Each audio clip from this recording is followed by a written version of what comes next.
Dengan alasan yang mendesak ini, saya menolak. Dan saya tidak menolak PHK-nya, tapi saya menolak alasannya. Pak Bagus ini kan posisinya sebagai sales, bukan sebagai pimpinan atau apa. Apakah bisa dia itu mengaturkan seperti itu? Kan nggak bisa. Ada yang SOP-nya salah lagi, dikenakan lagi kan ya, nah Indomaret nggak bayar pesangon. Gampangnya kan kayak gitu. Kalau mereka menggunakan uang, pasti salah deh. Pasti salah deh. Korupsi, kan begitu. Ini kelalaian untuk berkoordinasi dengan atasannya. Kalau atasannya oke, oh itu mau tak pindah ke sana, oke, nggak ada masalah. Nggak ada masalah sebenarnya. Kira-kira keberatan nggak? Toh, kalau perusahaan gede ya enggak.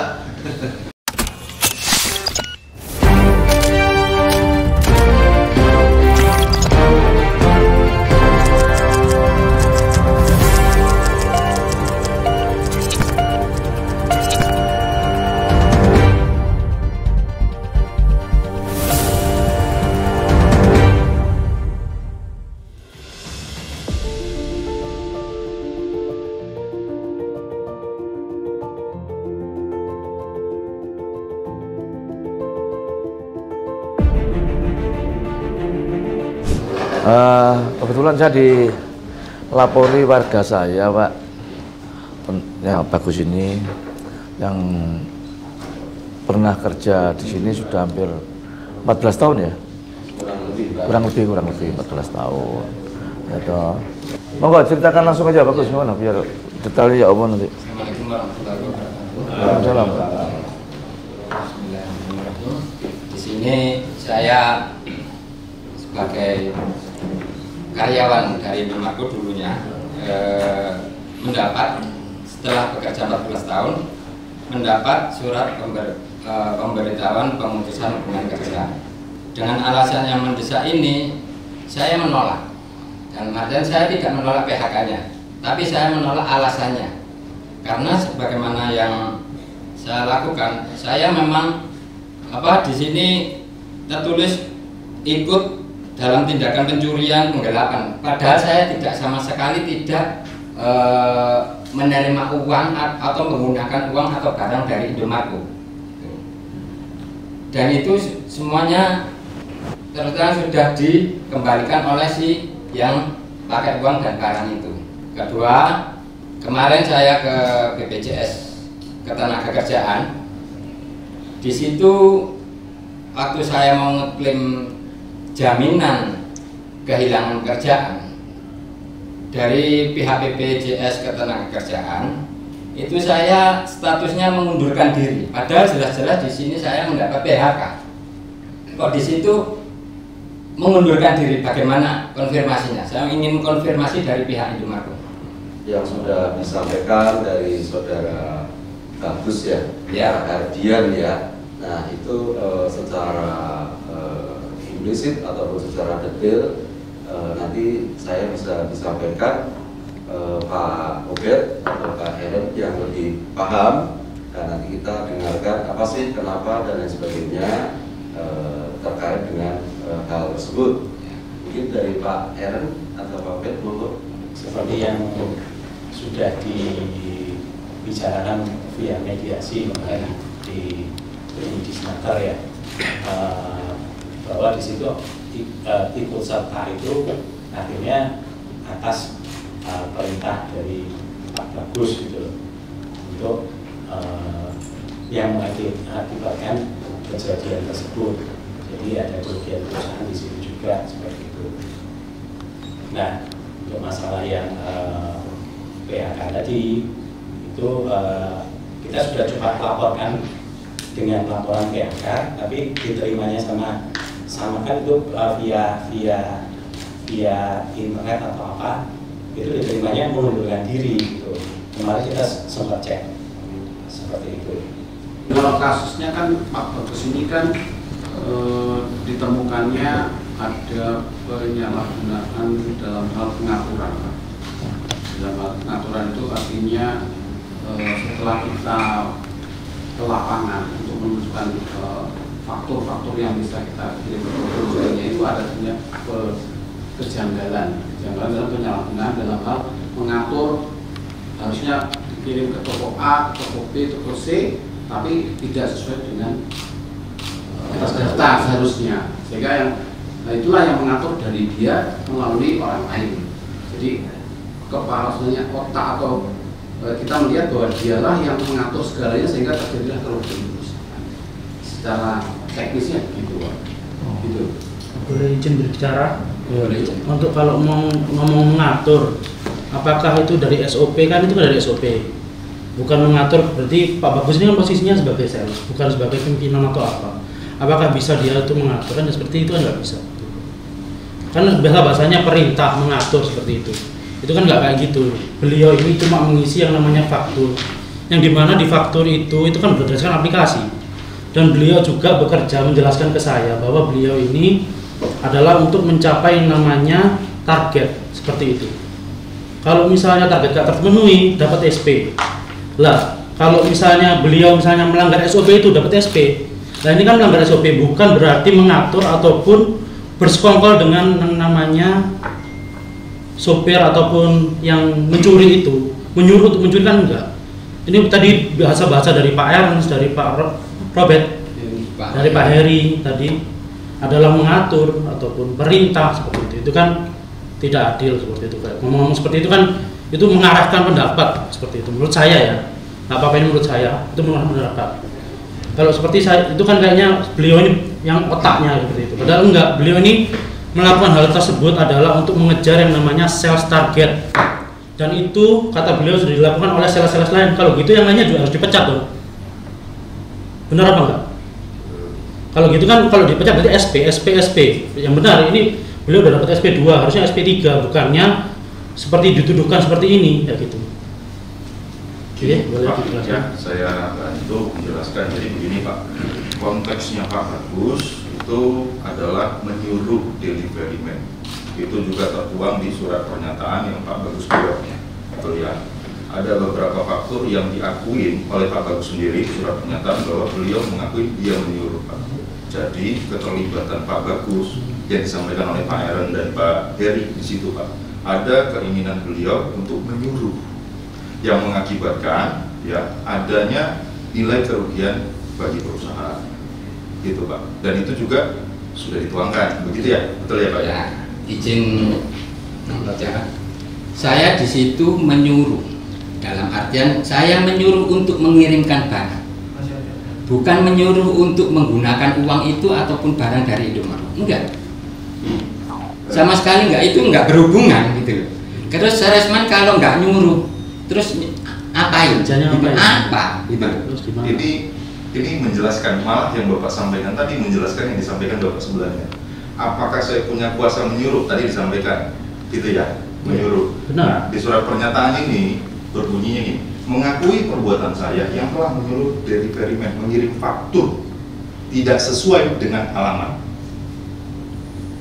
Gitu. Sesuai pernyataan, tidak sesuai dengan alamat dan nama toko yang sebenarnya. Begitu Pak. Oke, boleh saya menambahi? Sebentar Pak. Nah, dan itu juga diakui oleh Pak Bagus sendiri. Gitu. Silakan Bu. Oke. Kalau dari surat pernyataan kan, itu di surat pernyataan dibikin oleh Pak Bagus dengan siapa? Saya nggak tahu Pak, karena kita terimanya itu adalah surat pernyataan yang sudah diberikan oleh Pak Bagus. Dalam kondisi apa? Indomaret. Saya nggak tahu kondisi saat itu. Saya jelaskan, mohon boleh bicara. Saya jelaskan waktu saya menulis surat pernyataan itu pagi hari sebelum kerja. Waktu itu saya masih punya loyalitas ke Indomaret. Kenapa? Kalau saya siang sedikit, pasar sudah tutup. Pekerjaan saya jadi amburadul. Jadi apa yang supervisor katakan ya saya tulis, gitu loh. Saya nggak punya perasaan apa-apa. Selama ini yang namanya pecah faktur, kalau dalam istilah Indomaret pecah faktur itu hanya SP2. Bapak bisa lihat sebagai bukti, Bapak bisa lihat kalau HO melakukan audit, itu semuanya banyak. Saya pun juga terima pecah faktur itu SP2. Makanya dari situ saya bertanya, apakah kalau menyuruh mengirimkan barang itu juga berarti menyuruh untuk menggunakan uang atau barang itu? Kan tidak. menyuruh mengirimkan saja kan saya, gitu loh. Jadi saya tidak terlibat untuk menggunakan uang atau barang itu kan terserah yang, bukan maksudnya terserah, itu kan pikiran dari yang ngirim barang atau yang ngirim barang dan sopir itu sendiri, bukan saya. Gitu. Keduanya, udah ya. Udah Bang. Jadi sebenarnya Bagus ini tidak terlibat dalam penggunaan uang. Ikut terlibat ya? Yang dilakukan Bagus. Lu enggak ikut terlibat dalam penggunaan uang, dalam faktanya, fakta yang Indomarko maksudkan, yang menggalikan uang sekarang itu siapa? Mengakibatkan kerugian bagi Indomarko, Pak. Lo enggak? Perkara terlibat atau tidak, Pak, mohon maaf, Pak. Perkara terlibat atau tidak sesuai pernyataan beliau, harusnya beliau terlibat, Pak. Saya tidak tahu, Pak, kalau dia itu ada menggunakan atau tidak. Loh ya, sekarang Indomarko kan sudah dikembalikan uangnya itu katanya. Kalau dikembalikan itu adalah, mohon maaf ya Pak, itu adalah efek dari yang proses yang terjadi, Pak. Loh ya, enggak, saya tanya udah dikembalikan? Oleh deliverynya, Pak. Loh lah ya, sudah dikembalikan toh uangnya. Sudah Kerugiannya sudah dikembalikan. Sudah dikembalikannya, betul Pak. Tapi apakah dengan pengembalian itu tidak ada pelanggaran yang beliau lakukan dengan menyuruh itu kan ada, Pak. Jadi begini loh, tadi sudah disampaikan, menyuruhnya itu untuk mengejar target dan segala macam. Tadi sudah diberikan seperti itu, ya toh. Terus sekarang ini Indomarko ada kerugian nggak setelah hal yang pernah dilakukan sama supir sama apanya tadi itu? Ada kerugian? Setelah ditutup, Indomarko sih tidak ada kerugian. Tidak ada kerugian. Tapi Pak, itu ditutupnya itu setelah ketahuan, Pak. Kalau itu tidak dicek, ya dengan alasan menyuruh tadi, kita tidak tahu, Pak, kejadiannya akan sebesar apa lagi, gitu, Pak. Nah, ya. Jadi, mohon maaf. Jadi ya kondisinya itu karena ada kejadian yang ditimbulkan oleh yang bersangkutan mengakibatkan terjadinya ini. Begitu, Pak, penjelasan dari kami. Oke. Setelah itu mereka dipecat, diberhentikan. Diberikan pemutusan hubungan kerja. Ya, diberhentikan. Kalau diberhentikan pasti ada uang pesangon. Diberhentikan loh maksudnya. Kalau pemutusan hubungan kerja dengan alasan mendesak, Pak, harusnya tidak ada ya. Ya ada Mas. Kerja 14 tahun masuk anu. Kalau mengundurkan diri baru mereka ini. Kenapa bisa? Ya, alasan mendesaknya nih loh Pak. Maksudnya alasan mendesak ini kan bisa dikenakan siapa saja gitu loh menurut saya. Iya loh. Alasan mendesak ini apabila nanti ada yang SP3 apa? Ada yang SOP-nya salah lagi dikenakan lagi kan ya nah Indomarko nggak bayar pesangon. Gampangnya kan kayak gitu. Bukan begitu, Pak. Bohong, Pak, ya. Bisa dibacakan sesuai itu. Ini kan sesuai PKB, saya sudah baca PKB-nya. Nah, di peraturan PKB yang sudah dibacakan dan sudah juga diterima oleh yang bersangkutan. Enggak ada. Ada surat pernyataannya menerima. Yang itu tadi kan dijelaskan, beliau adalah bekerja Mas Ian pagi hari disuruh bikin. Saya ini cuma membela ya. Iya, saya simpel saja. Sebentar. Saya cuma mau ngomong sebentar. Saya cuma mau simpel saja. Dari bapak-bapak yang terhormat ini, bapak-bapak ini kan punya perusahaan kan cukup besar. Beliau ini orang kecil, Pak. Ditekan bagaimanapun dari perusahaan loh, Pak. Besar, beliau pasti nurut pertamanya. Bukan ditekan ya, maaf, bukan ditekan, tapi disuruh apapun pasti menurut seperti itu. Satu, izinnya saya bicara dulu ya. Jadi dua, lalu mohon hati nuraninya lah, Pak. Bapak ini udah loyal 14 tahun, ngapain beliau melakukan hal kecurangan? 14 tahun loh, Pak. Kalau 1-2 bulan, 1 tahun, nggak apa-apa lah kecurangan, ya itu berarti ya loyal. 14 tahun loyal ngapain? Satu kali ini beliau melakukan kesalahan ini loh, Pak. Kayak gitu. Itu hati nuraninya, ya pesangon ataupun nggak maksimal tapi uang penghargaan beliau seperti itu. Kalau gini kan sebenarnya dilepas begitu saja. Ini bisa diulang-ulang terus loh Pak kalau kayak gini nih. Hal seperti ini. Alasan mendesak ini tidak jelas. Apa alasannya mendesak bisa dikenakan saja kayak gitu. Ya. Sudah dalam mediasi pun kami sudah sampaikan bahwa yang karena sudah ada pengakuan mengaku artinya merasa bersalah juga, namun bilangkan itu saya menyampaikan itu bahwa pada perusahaan ada nggak kebijakan, tolonglah ada kebijaksanaan untuk Pak Bagus ini gitu. Saya sudah minta kepada perusahaan untuk memberikan kebijakan, saya nggak bilang pesangon, kebijakan Itu yang mungkin saya sudah sampaikan ke Pak Aaron untuk sampaikan kepada manajer. Ya, kalau pertama Pak, saya yang tadi dulu ya Pak, saya bukan bermaksud keras tadi Pak. Jadi gini, kalau yang PKB tadi ada tanda terimanya Pak, betul ya Pak? Ya. Dan itu tidak dipaksa, ya tanda terima. Gitu. Artinya ketika sudah diterima PKB itu harusnya dibaca, dan pemahaman kami setelah diterima ditandatangani pasti dibaca. Itu diatur di PKB. Alasan Bapak di PHK dengan alasan mendesak seperti tadi. Nah, cuman yang tadi Pak, yang masalah yang usulan yang disampaikan oleh pihak Disnaker, ya kita coba komunikasikan ya Pak ya. Coba kita komunikasikan ya Pak ya terkait itu. Ya kami juga bukan tidak punya hati nurani Pak. Itu kami juga punya hati nurani. Tapi pelanggaran yang terjadi ini yang mengakibatkan itu Pak. Gitu. Ya. Tapi pelanggarannya uangnya udah dikembalikan semua sama pihak yang supir tadi. Secara uang gitu Pak. Apa? Uang. Jadi nggak ada kerugian ya? Udah balik kan? Untuk case ini memang clear ya Pak? Clear, jadi nggak ada kerugian kan? Artinya begini Pak, secara kerugian, secara nominal nggak ada kerugian. Secara rupiah memang sudah clear waktu saat itu. Artinya setelah ada pengakuan dan lain sebagainya, memang dari tim delivery itu sudah clear. Cuman dari pihak, artinya gini Pak, kerugian ini kan bukan hanya materi aja Pak ya. Paham saya? Dari materi pun juga efek dari itu pasti juga kita ada kerugian Pak. Kasarannya jangan sampai hal yang seperti itu juga terulang. Ya, gitu Pak. Nah itu yang mungkin kalau secara materi mungkin kita nggak bisa ngomong Pak ya. Tapi secara prosedur itu memang itu sangat dikhawatirkan banget karena kita kan juga punya SOP yang harus kita pegang.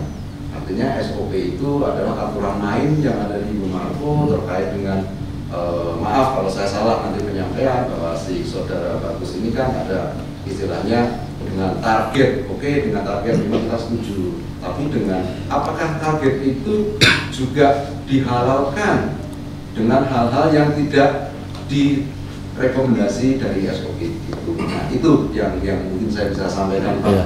Ya, nah. Jadi kelalaian dalam mencapai target, dalam mendelivery yang bukan job yang semestinya kan begitu intinya, ya toh. Harusnya mereka itu mempunyai kelalaian, harusnya boleh nggak dengan mengejar target, terus saya mengalihkan ke toko yang mungkin dianggap bisa memenuhi target dalam penjualan, kan begitu. Kesalahan dia ini kan tidak melaporkan atau tidak berkoordinasi dengan atasan di atasnya, kan begitu. Nah, dengan seperti itu yang menjadi pertanyaan saya, Agus ini melok nggak duit enggak sama sekali. Nah, kan gitu. Yang nggak duit siapa? Sopir pengiriman. Sopir pengiriman. Ya. Berarti disalahgunakan sama sopir pengiriman. Ya. Kamu ya salah karena memindahkan untuk bisa mencapai target. Kamu harusnya berkoordinasi tinggal yang di atasnya sebenarnya gitu. Kalau yang di atasnya oke, sebenarnya tidak ada masalah sebenarnya. Nah, pelanggaran ini sebenarnya kalau misalkan supirnya ini tidak menggunakan uang yang mereka pakai dan ini misalkan memenuhi target dan bahkan mungkin melebihi target, sebenarnya ya kalau masalah.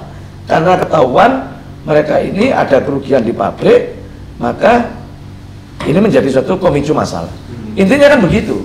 Kalau ada kan Bagus ini berkoordinasi, oh toko yang di sebelah sana yang saya anggap mungkin bisa untuk mencapai target penjualannya, nah, harusnya mereka berkoordinasi dulu. Oh ya, aku menjual toko yang bukan semestinya di drop barang, dipindahkan ke toko yang lainnya. Karena tidak berkoordinasi, ini satu kelalaian, mereka ada satu kesalahan. Tapi mereka tidak menggunakan uang. Intinya kan begitu. Ini kelalaian tugas melebihi daripada kewenangannya dia,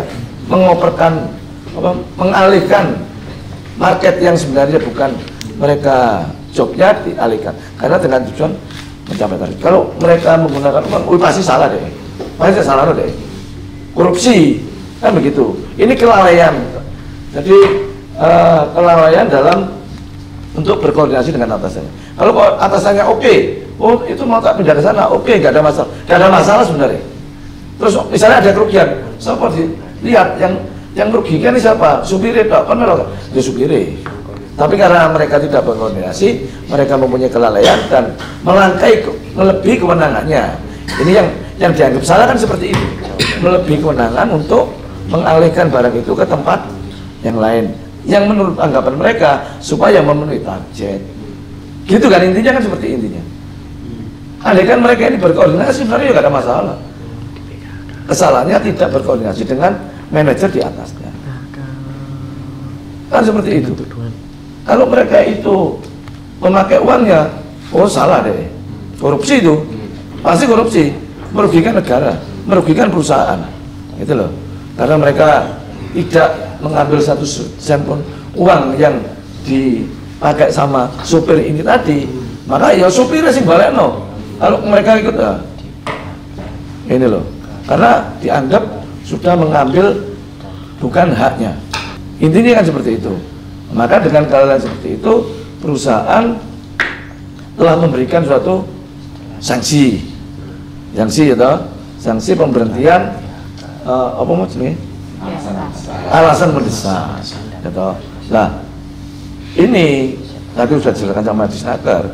Oke lah kalau itu merupakan suatu alasan untuk diberhentikan, kita minta dengan sangat supaya mereka juga diberikan suatu langgarannya kebijakan, uang kebijakan. Kalau ngomong pesangon kok jare ngomongnya uang kebijakan. Ya toh. Ini perusahaan gede Indomarko, Pak. Ya toh, mereka juga untuk sekian 14 tahun mereka bisa bekerja di sini, dengan kelalaian mereka tidak berkoordinasi dengan atasannya untuk mengalihkan barang, maka dianggap mereka ini melebihi kewenangannya. Itu kan melebihi kewenangannya. Itu dok. Melebihi kewenangan karena tidak mau koordinasi dengan atasannya. Kalau mereka misalkan menggunakan uang, ya salah dia.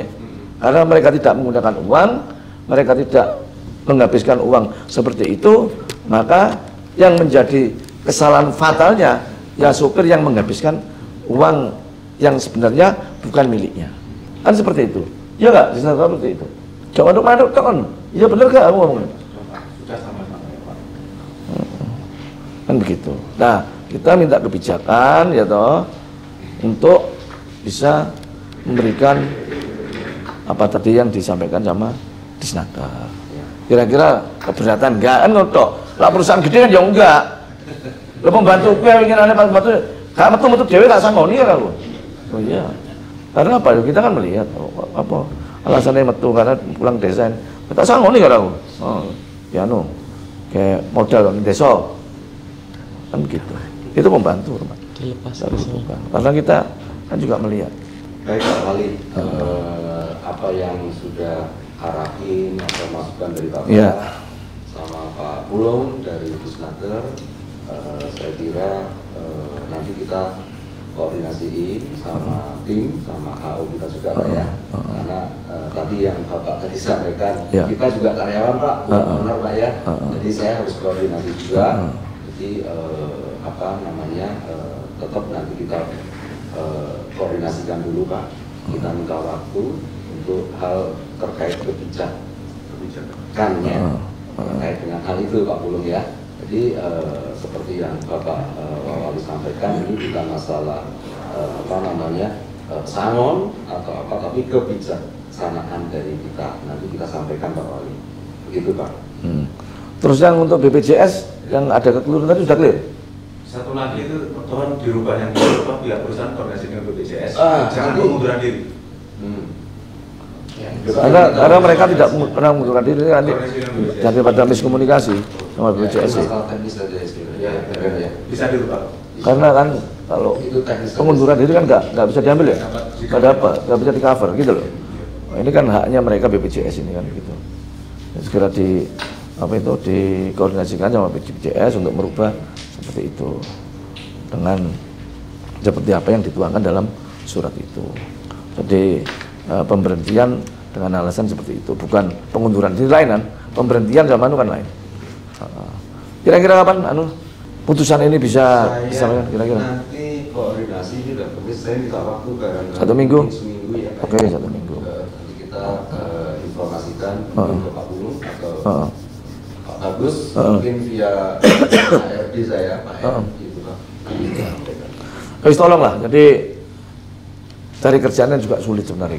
Mungkin kalau masih ada uang-uang kebijakan yang Bapak berikan kepada mereka mau jangan itu dolan opo, kan masih bisa dibikin untuk modal lah, ya.